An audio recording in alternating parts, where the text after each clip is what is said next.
Thank you very much. First of all, I would like to thank the World Economic Forum for providing me this opportunity to speak to world leaders, business leaders, media people, to give the Pakistan perspective to the world. So I want to thank you specifically for that. Let me just start by saying that I am almost as old as Pakistan. Pakistan was only 5 years older than me. So I grew up with the country. And the country I grew up was supposed to be a welfare state. The founding fathers of our country wanted Pakistan to be what was called an Islamic welfare state. And as I grew up, I had no idea what a welfare state was. So it was when as a teenager I went to England. That's when I first discovered what a welfare state is. It's humanity, it's caring about the underprivileged. And so from then onwards, I always thought that if I ever got the opportunity, I would always want my country to be a welfare state. So this is my vision. Everything, all the policies which we make in Pakistan are towards that end, to make it into a humane country where the government takes responsibility of the weaker section of its society. So this is the vision statement. But I'll start with environment, because the theme of this time, the World Economic Forum, is about sustainability. Let me just say, first of all, that the other thing about Pakistan, was this desire to see it as a humane and a just society. But the other thing was, as a child, I fell in love with the wilderness of Pakistan, the mountains of Pakistan. All our summer holidays were spent in the Himalayas.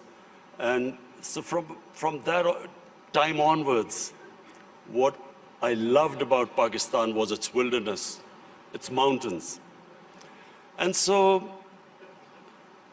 as with age I saw these mountains, this wilderness disappearing, and especially the way we destroyed our forest cover, I always resolved the second thing, that if I ever got the opportunity, I would make sure that we preserve this God-given beauty of our country.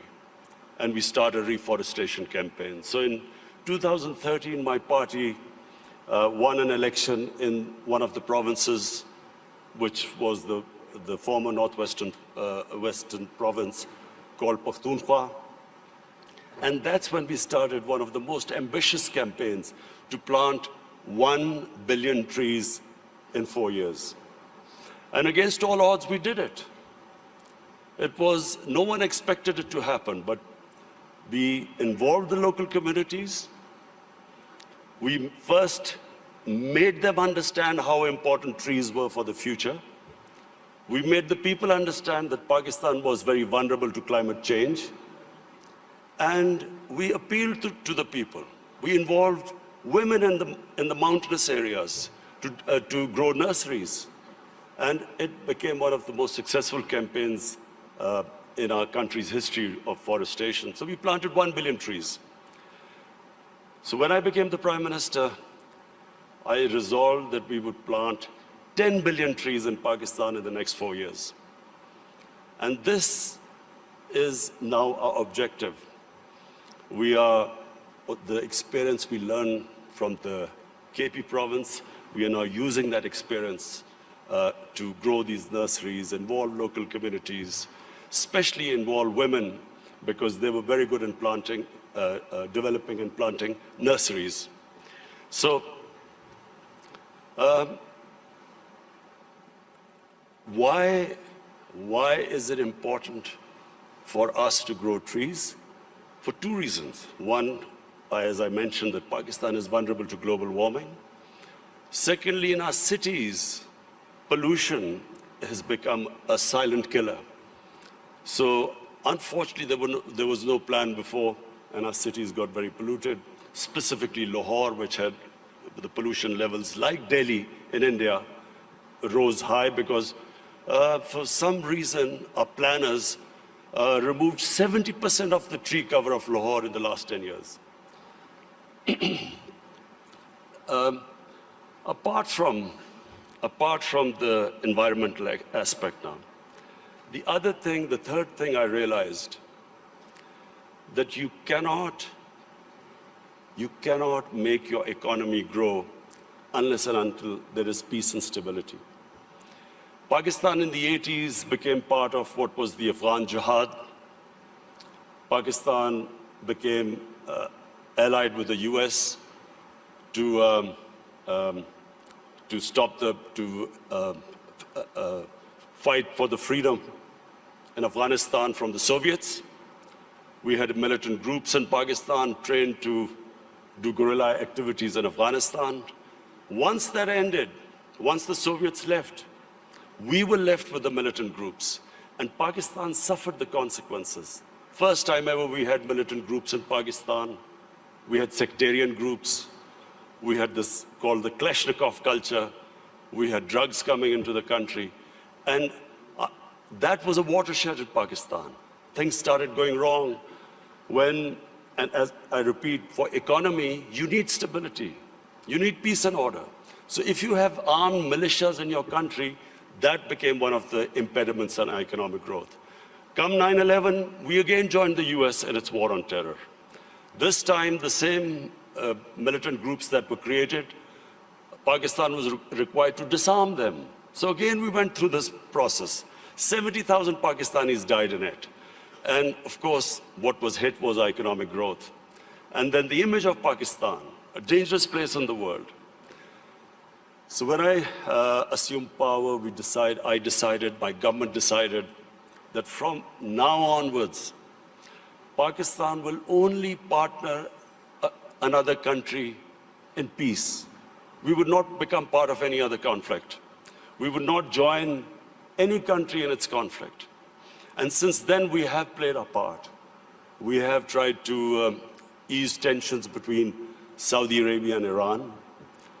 I also tried to, between the United States and Iran, we tried to do our part, play our part in easing tensions. In Afghanistan, in the peace process now, Pakistan is partnering with the United States to get the Taliban to talk to the Afghanistan government.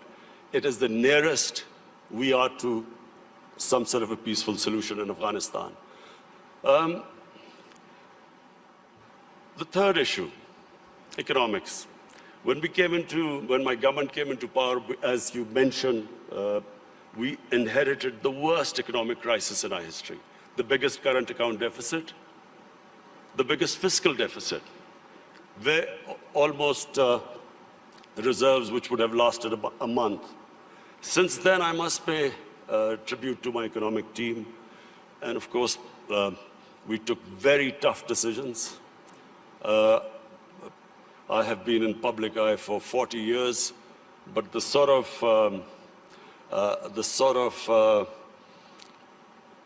public attitude I have to face in the last 1 year, I've never faced in my life because of all these tough economic decisions we've taken. People are hurting. Naturally, when you do stabilization, you squeeze the economy, people hurt. But we have gone through this very tough period. And mercifully, our economy stabilized. The rupee that was falling, it's now, in fact, in the last few months, it's gained a bit. Our stock market has gone up. Investment in Pakistan year to year has gone up by 200%. So things are we are in the right direction, although I have to say we still have a lot of hard work to do. This year now, we are looking towards economic growth. The idea is now so that we provide employment, bring in investment in Pakistan, create the conditions. And I'm happy to say that in 1 year, according to the World Bank, that index of ease of doing business, Pakistan went up 28 points in the ease of doing business. We were in the top 10 countries, which made the biggest improvement. What are the advantages of Pakistan? Number one is our population. We are 210 million people. 60% of Pakistanis are below the age of 30. This is the real strength of Pakistan. Unfortunately, we have neglected this young population because we did not concentrate on skill development, equipping them to employ themselves, become entrepreneurs, provide young people to the industry. But now we have started a program of skill development. We have partnered World Economic Forum in this, this program of Skill Gap, and we have laid a huge amount of money for startups, young people, encouraging them to start their own businesses. This is the first time we've done apprenticeship. We are encouraging industries now to employ young people. So this is really a big source. This is a big resource which will, we hope, one day lift Pakistan. The other advantages Pakistan have, number one, is our mineral wealth. Sadly, untapped. Pakistan is sitting on one of the most precious gold and copper reserves. Unfortunately, we've had a few issues, so these reserves have remained untapped, but we have enough reserves that we can pay off all our foreign debt. We also have one of the largest coal reserves. We have rare earth minerals. We have unexplored gas reserves. So the whole government attention now is to develop these resources. We also have very fertile agricultural land. Unfortunately, the practices which we have done, we have not really explored this potential. Our productivity is one of the lowest. So for that, we have got help from China. China has been in the CPEC, what is this, the Pakistan-China Economic Corridor. We have in that got China to help us in developing the productivity of agriculture sector. And this is, I think, one area where Pakistan can make strides very quickly, because we do have fertile land. Unfortunately, as I said, our productivity is very low. Pakistan is strategically placed, probably one of the most fortunate positions in the world. On the one side is China, one of the fastest growing markets, and of course, closely allied to Pakistan. Then we have energy reserves in Central Asia. And the moment there's peace in Afghanistan, we then have access to all the markets in Central Asia. Then we have Iran, and hopefully, if things settle down, Iran also, the more we trade with Iran, both countries will benefit. The biggest neighbor, second biggest neighbor is India. Unfortunately and sadly, the situation between India and Pakistan is not what it should have been. There are various reasons, and I won't go into it right now. This is not the right forum. But the moment Pakistan and Indian relationship becomes normal, trade starts between the two countries, then one can imagine the location, the strategic location of Pakistan with China on one side, India on one side, and then countries with excess energy on the western side. I am someone who believes that in Pakistan, the moment we get our governance right, that is the real issue. Sadly, our governance, in the past 30 years, the way our governance deteriorated, that was one of the biggest reasons that we have not been able to fulfill our potential as a country. The country has tremendous resources, young population, strategically located. From now on, my government's biggest challenge now is how we can improve our state institutions, so we can improve our governance, so we can tap our potential. Thank you.